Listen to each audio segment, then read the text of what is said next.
Hello বন্ধুরা, Lakshmi's kitchen চ্যানেলে সবাইকে স্বাগত জানাই। আজকে আমি তোমাদের সাথে খুবই ইজি এবং খুবই টেস্টি একটি রেসিপি শেয়ার করব। আজকে আমি তোমাদের সাথে শেয়ার করব মাছের ডিমের বড়া দিয়ে বেগুন আলুর খুব সুন্দরভাবে কাই কাই ঝোল রেসিপি। এটি খুবই সুন্দর লাগে খেতে। এটি একটু মাখা মাখাও করতে পারো, কিন্তু ঝোলও করতে পারো। দুটোই খেতে খুবই সুন্দর হবে। তো চলো তৈরি করা শুরু করে দিয়েছি। সবার প্রথমে এখানে আমি মাছের ডিমের বড়া নিয়ে নিয়েছি এবং তার সঙ্গে নিয়ে নিয়েছি বেসন এখানে 3 চামচ নিয়েছি। তারপর আমি এখানে অ্যাড করে দেব হাফ চামচ হলুদ গুঁড়ো এবং পরিমাণ মতো নুনটা যে যার স্বাদ অনুসার অ্যাড করবে এবং কোয়ান্টিটি অনুসার। তারপর আমি এখানে অ্যাড করব কুচিয়ে রাখা পেঁয়াজ এবং তার সঙ্গে কাঁচা লঙ্কা।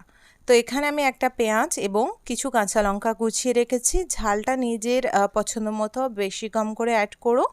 তো এখানে আমি 2টি কাঁচা লঙ্কা কুচিয়ে রেখেছি আর একটা মিডিয়াম সাইজের পেঁয়াজ। সবগুলো দিয়ে দিলাম। এবার খুব ভালো করে এটাকে মিক্স করে দেবো। এতে কোনো জল ফল কিচ্ছু অ্যাড করব না। যদি চাই তো সামান্য পরিমাণে একটু জিরে গুঁড়োও অ্যাড করতে পারি। তারপরে এখানে খুব ভালোভাবে হাত দিয়ে আমি ম্যাশ করে নিচ্ছি। আমি আর কোনো মশলা অ্যাড করছি না। নুন, হলুদ, পেঁয়াজ, লঙ্কা, বেসন আর ডিম। এইভাবে বড়াটা খেতেও কিন্তু খুবই টেস্টি এবং খুব মজার হয়। বড়াটা এইভাবে ডাল ভাতের সঙ্গেও খেতে ভালো লাগে, শুধুও বসে খেতে বা গরম ভাতে মেখে এরম বড়া খেতে ভালো লাগে। কিন্তু যদি শুধু মাছের ডিম আছে আর ভাবছেন একটু তরকারিও করতে হবে, মাছের ডিমও করতে হবে, তো আলাদা না করে আজকে এই রেসিপিটি ফলো করতে পারেন। আশা রাখবো আপনাদের প্রচুর ভালো লাগবে। এবার আমি ডিমটি ভেজে নেব। মাখা হয়ে গিয়েছে। একটা কড়াইয়ের মধ্যে আমি সর্ষের তেল দিয়ে দিয়েছি পরিমাণ মতো। তেলটি গরম হলে আমি চামচ মেপে এক চামচ করে আমি এখানে 6টি বড়া ভেজে নেব। মিডিয়াম ফ্লেমে রাখবো আর একটু সাবধানে কেয়ার করে দিতে হবে, যেহেতু মাছের ডিম গরম তেলে গেলে খুব ফাটে। আর যেহেতু এতে বেসন রয়েছে তাই বেশি ফাটার কোনো চান্স নেই, কিন্তু অনেক সময় ফাটে, তো কেয়ারফুলভাবে এখানে অ্যাড করতে হবে। এবং কড়াইতে যে কটা ডিমের বড়া আটকাচ্ছে সেই কটা ভেজে নেব একসাথে। তো আমার কড়াই দেখুন 6টা ডিম আরামসে ভাজা হয়ে যাবে, 6টা ডিমের বড়া। তো আমি দিয়ে দিয়েছি আর চামচ মেপে দিয়েছি, এর কারণে সব একইলি দেখতেও হবে আর এক মাপের হবে। প্রথমে আমি গ্যাসের ফ্লেম মিডিয়াম রেখে এক সাইড পুরো গিয়ে লালচে করে ভেজে নিয়েছি এবং তারপরে অপর সাইডটা এইভাবে উল্টে পাল্টে দেব এবং অপর সাইডটাও ঠিক এইভাবে ভেজে নেব। সবগুলো ডিম এইভাবেই আমি সব একই প্রসেসে ভেজে নেব আর ওই সাইডটাও ঠিক এইভাবে লাল করে নিয়ে নেব। হয়ে গেলে এগুলোকে তুলে নেব এবং তারপরে আমরা রান্না করব। এটি খুবই চটজলদি একটি রেসিপি বলতে পারেন এবং খেতেও কিন্তু খুবই ভালো লাগে। একবার ট্রাই করলে অবশ্যই আমাকে কিন্তু এসে কমেন্ট করতে ভুলবেন না। আর রেসিপিটি যদি ভালো লেগে থাকে যাওয়ার আগে অবশ্যই একটা কমেন্ট করে যাবেন যে আপনার কেমন লাগলো। আপনাদের প্রত্যেকের একটা কমেন্ট আমি যখন পড়ি আমার খুবই ভালো লাগে। আপনাদের পজিটিভ কমেন্ট দেখে আমি আরও মোটিভেটেড হই ভিডিও পোস্ট করার জন্য। তারপরে এখানে আমি ডিমগুলো সব ভেজে নিলাম এবং তারপরে কড়াইয়ের মধ্যে আমি দিয়ে দিলাম তেল এবং তেলটি দেওয়ার পর যখন তেলটি গরম হয়ে গেল এখানে আমি 1 চামচ 5 ফোড়ন অ্যাড করেছি।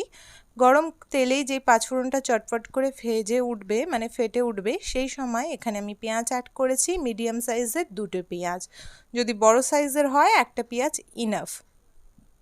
তো এখানে আমি টোটাল 12টি মাছের বড়ার যে রেসিপি সেটি শেয়ার করছি। 12টি বড়া নিয়েছি। এবার পেঁয়াজগুলোকে ভেজে নেব হালকা ব্রাউন করে। এখানে আমি 2টি বড় সাইজের আলুকে কেটে নিয়েছি ছোট টুকরো করে এবং তারপরে আমি দিয়েছি এখানে বেগুনও 2টি সুন্দর করে কেটেছি। এইভাবে ছোট করে পিস করেছি, যেহেতু এটি মাছের বড়ার তরকারি তো এইভাবে ছোট করে কেটে দিলে বেশ ভালো লাগে। আপনি কিন্তু চাইলে বেগুনগুলোকে আগে তেলে ভেজে তুলে রাখতে পারেন এবং তারপরে 5 ফোড়ন পেঁয়াজ এবং আলুকে ভেজে মশলা কষিয়ে তারপরে বেগুন এবং ডিম একসাথে দিতে পারেন। যেহেতু আমি এভাবে রান্না করে অভ্যস্ত তাই আমি আজকে আপনাদের যেভাবে আমি রান্না করি ঠিক সেভাবেই দেখানোর চেষ্টা করেছি। আপনার যদি মনে হয় বেগুনগুলি ঘেটে যাবে ভাজা করার সময় মশলার সাথে, তাহলে আপনি কিন্তু হালকা তেল দিয়ে নুন আর হলুদ মাখিয়ে বেগুনগুলোকে হালকা ফ্রাই করে তুলে রাখতে পারেন। তো এবার আমি এগুলোকে কড়াই দিয়ে দিলাম এবং তারপরে দিয়ে দিলাম নুন। নুন দেওয়ার পরেই সঙ্গে সঙ্গে কিন্তু বেগুন থেকে জল বেরিয়ে আসবে, এই জন্য আমরা হাই হিটে করে দেব আর খুব সুন্দরভাবে ভাজা করব। হালকা যখন বেগুন আর আলু ভাজা হয়ে যাবে তখন আমি এখানে 3 চামচ আদা রসুনের পেস্ট দেব। দেখুন খুব সুন্দরভাবে ভাজা হয়ে এসছে।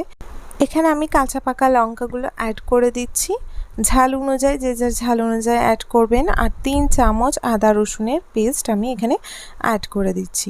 মশলাগুলোকে খুব ভালো করে সুন্দরভাবে ভেজে নেব যতক্ষণ মশলা দিয়ে তেল না বেরিয়ে আসছে, আর খুব হালকা হাতে ভাজবো যেহেতু বেগুনগুলো আগে থেকে আমি দিয়ে একসাথেই ভাজছি। এরপর আমি এখানে দেব 1 চামচ হলুদ পাউডার এবং এখানে আমি দেব 1 চামচ রেড চিলি পাউডার, যেটি কাশ্মীরি চিলি পাউডার সম্পূর্ণ কালারের জন্য। দেওয়ার পর খুব ভালো করে এটাকে মিক্স করব এবং যতক্ষণ না তেল আসছে মশলা থেকে ছেড়ে ততক্ষণ আমরা কষাবো, আর হালকা হাতে কষাবো যদি আমার মতো দেখানো প্রসেসে করছেন। আর যারা পারবেন না, নতুন নতুন কুক করছেন, তারা কিন্তু বেস্ট অপশন বেগুনগুলোকে আগে হালকা একটু ফ্রাই করে তুলে রাখতে পারেন। হালকা হাতে এগুলোকে মিক্স করে দিলাম আর দেখুন মশলাগুলো খুব সুন্দরভাবে ভাজা হচ্ছে। আমি এবার একটুখানি এতে জল অ্যাড করব এবং জল অ্যাড করার পর আমি এতে জিরে গুঁড়ো এবং ধনে গুঁড়ো দেব। 1 চামচ জিরে গুঁড়ো এবং 1 চামচ ধনে গুঁড়ো দেব। এবং যেহেতু কড়াই খুব হাই হিট, গুঁড়ো মশলা দেওয়ার আগে অবশ্যই একটু জল অ্যাড করব, যেমন ধরুন 1/2 কাপ মতো। জল আমি অ্যাড করে দিয়েছি, দেখতেই পাচ্ছেন। এবার আমি এর মধ্যে দিয়ে দেব মশলাগুলি।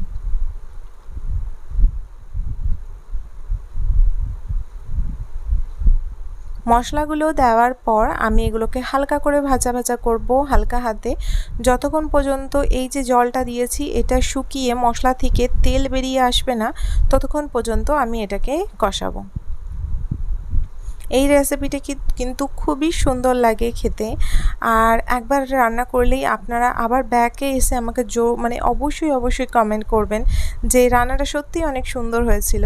কেন এই রান্নাটা আমার বাড়ির প্রত্যেকে খুব পছন্দ করে এবং এটি আমার শেখা আমার এক শাশুড়ি মার কাছ থেকে, মানে মাসি শাশুড়ি মার কাছ থেকে। তিনি খুব সুন্দর এই রান্নাটা করতেন আর আমার খুবই পছন্দ লাগতো। তা আজ আমি এই রান্নাটি করছি এবং আপনাদের সাথে শেয়ার করছি।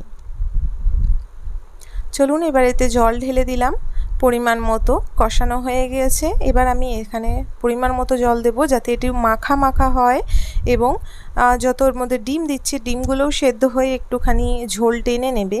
তো এই কারণে পরিমাণ মতো আমি এখানে জল দেবো। 1 গ্লাস মতো জল দিয়ে দিয়েছি।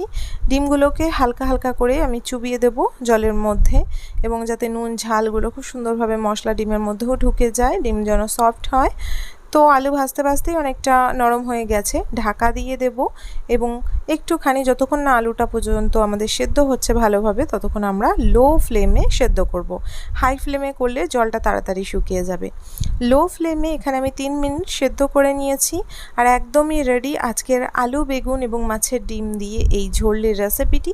লাস্টে আমরা এর মধ্যে ধনেপাতা ছড়িয়ে দিয়েছি 1 মুঠো এবং রেডি হয়ে গেছে আজকের রেসিপিটি। আশা রাখবো প্রত্যেকের অনেক ভালো লেগেছে। ডেলি বেসিসে আমরা মাছের ডিম প্রত্যেককেই ঘরে আনি, এইভাবে রান্না করলে আশা করি সবার ভালো লাগবে। দেখা হবে পরের একটি ভিডিও নিয়ে, ততদিন সবাই সুস্থ থাকুন, ভালো থাকুন। অবশ্যই চ্যানেলটিকে সাবস্ক্রাইব করে অবশ্যই একটা লাইক করুন।